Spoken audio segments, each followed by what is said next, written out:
Hey folks, so let's take a few minutes and talk about Stronghold Assault. So this is basically a mission or mission type that you're going to see when it comes to narrative play. We're going to have attackers and defenders. There's also going to be stratagems associated to the attackers or defenders. Now when it comes to narrative play, you don't necessarily have to use points. You can just use your power levels on the cards themselves on your data sheets. So you build your army up. Whomever has the highest points, or I should say power level, they're going to be the attacker, and then there's going to be stratagems to help out either side. So as an attacker, you're going to have certain stratagems to help you crack open buildings.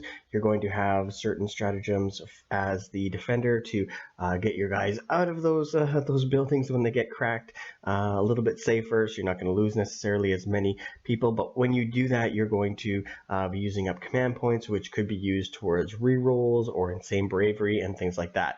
We're also going to see stratagems along the lines of, or at least new rules, for demolitions, strong points, defenses, and actually capturing or destroying buildings. So that's going to be pretty neat. That'll be, it sounds like it's a lot of fun, a lot of these different narrative missions.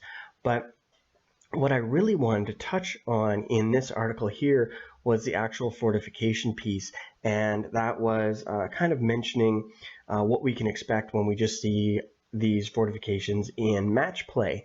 So the fortifications themselves, they're usually going to be stationary, unless of course you're looking at the title wall.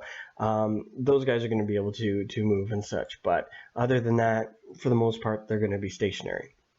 When we're looking at what we can expect stat-wise, they're going to be toughness 10.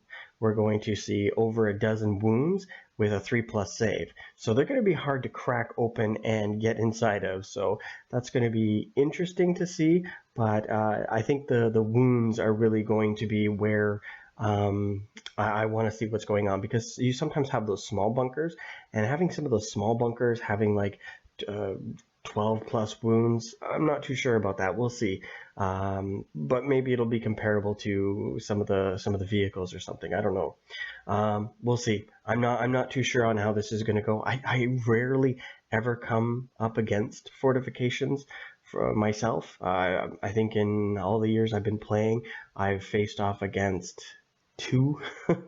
So not a lot of fortifications myself, anyways, in my experience, but I know a lot of people do play them and have played them in the past, so we'll see how this eventually turns out. So what are your guys' thoughts? I like the idea of the narrative play, the various different missions. That's something I'm very excited about.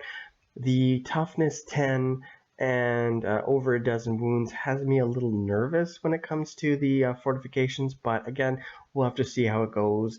I'm trusting in these guys to balance things out and makes things look interesting. Like Reese was saying from Frontline Gaming, you can't compare existing rules with the new edition because it's like apples and oranges. So I'm trusting in these guys, but I am a little nervous with 10 toughness 10 and over a dozen wounds. So let me know what your guys' thoughts. What do you guys think? This is a good is this a good direction to go in? Do you guys use fortifications? For myself, I like my army being mobile and being able to move around the tabletop. But I know there are some people that really like that stationary dedicated firing point and really defensive position. So let me know what you guys think, and I will talk to you guys later. Thanks so much. Bye.